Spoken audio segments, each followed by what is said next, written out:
Hello, welcome back to Framecraft. We're going to look generally at mirrors today.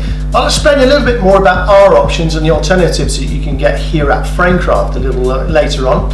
Please do check out our website www.framecraftonline.com for our selection of pre-made mirrors that can be shipped anywhere in the country, internationally by arrangement. Mirrors are fantastic. Not only do they allow you to get dressed and sort out your appearance, but they really do add to a room, not only making it feel bigger, but also throwing light around the room to make it much brighter and more spacious. So first of all, let's look at the mirror itself. Standard mirror, or silver float as it's known in the trade, is a glass that during manufacture, after the sheet is formed and it's still molten, has molten metal poured over the back of it. And when that cools, it creates this flawless reflective surface. Our standard sheet size is 3mm thick and it's 4 foot by 3 foot, but we can get a huge number of sizes and thicknesses. This is especially important for large mirrors. The mirror itself can be affected by a number of different things. Here we have an example of the 3mm silver float, and this is a sample of antique mirror. It's beautiful, has an effect of a distressed silver background to it, but because it's a modern piece of glass in front of it, doesn't have the imperfections of antique glass. Next, we need to talk about beveling. This is usually a much thicker glass, and that allows us to chamfer the edge down about an inch away from the edge there, just to create a nice, fantastic edge as it slopes away. So it goes from about 4mm thick to about 3mm thick on the edge, and it just gives it a nice little look. So of course the mirror itself can be placed on the wall on its own, framelessly, but we would always recommend that this is safety backed and has a suitable number of holes pre-drilled through the glass.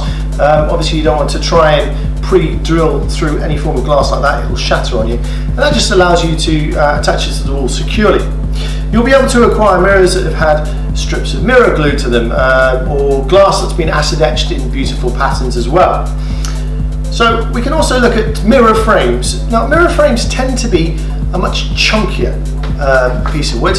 Primarily this is just for weight. Obviously we've got to take account of all the mirror, and that's one of the reasons for needing a substantial frame to it.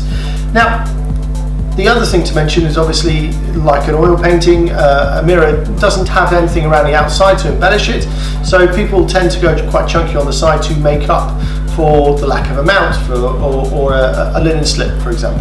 So all good quality mirrors will also have this inner bevel here painted black as well, and that's to stop any reflections coming through from the side of the glass. So obviously bare blonde wood you can see through. Hanging of the mirrors is usually a little bit different to standard frames, and this again is primarily down to weight. You should be supplied with some heavy duty strap hangers that are already attached to the back.